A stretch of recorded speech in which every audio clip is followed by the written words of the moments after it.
Ladies and gentlemen, please welcome the legendary recording artist and New Jersey native, Nancy Sinatra.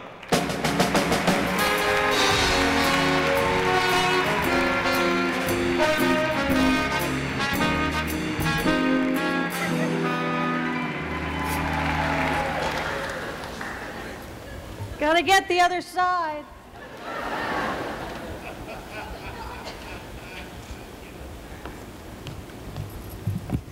Hi, New Jersey. How you doing?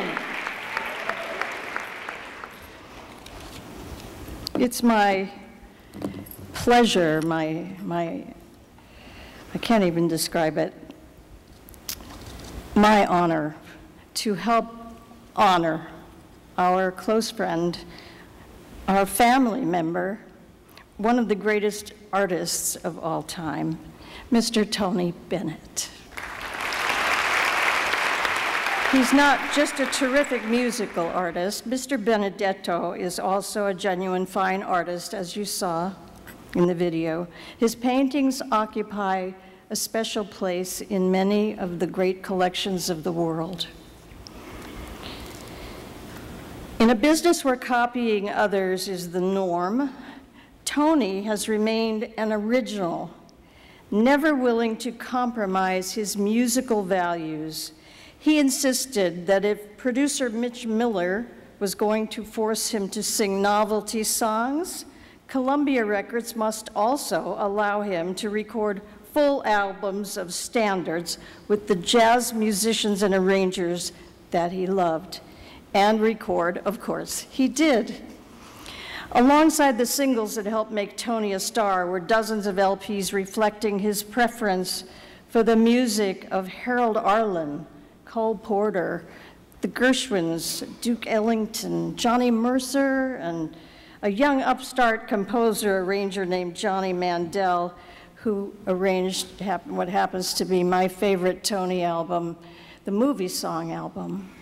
If you don't know that one, you have to get it. It's amazing. Tony's collaborations with Ralph Sharon, Chuck Wayne, Bill Evans, and Count Basie, you see why I'm reading these? I didn't want to mess this up. They're legendary, as is the landmark live album he recorded at Carnegie Hall.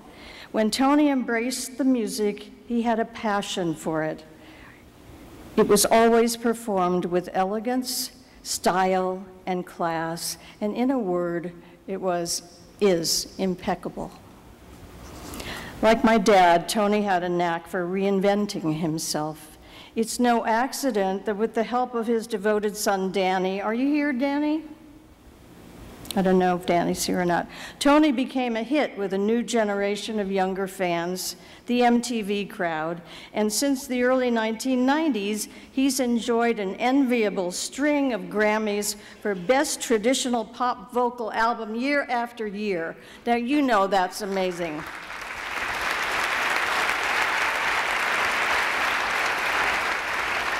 From New York to, of course, San Francisco, and all points in between, Tony has carried the torch for the music that he, my father, and a handful of other icons helped turn into the great American songbook.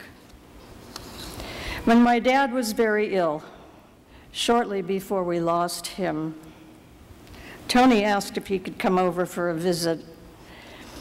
It was a very quiet dinner, just Tony, Dad, and me. And my dad wasn't able to talk very much. He did get up out of bed and come to the table, though. And Tony and I did the best we could to keep conversation going, but I could see the concern in Tony's eyes, and I felt the pain in his heart about his friend. It was a very bittersweet moment. We've been especially indebted to Tony and his wife Susan for founding the Frank Sinatra School of the Arts in Tony's hometown, Astoria, Queens.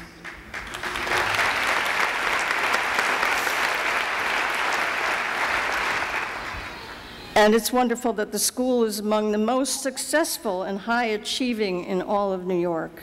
Thank you, Tony. I know my dad would have been most proud of that honor. Sorry, and deeply grateful. When Tony and Susan first showed AJ, my daughter AJ, and me around the construction site of the Sinatra School, we presented him with a ring that bears the Sinatra family crest. We knew that Dad would want us to do that because Tony is truly a part of our family.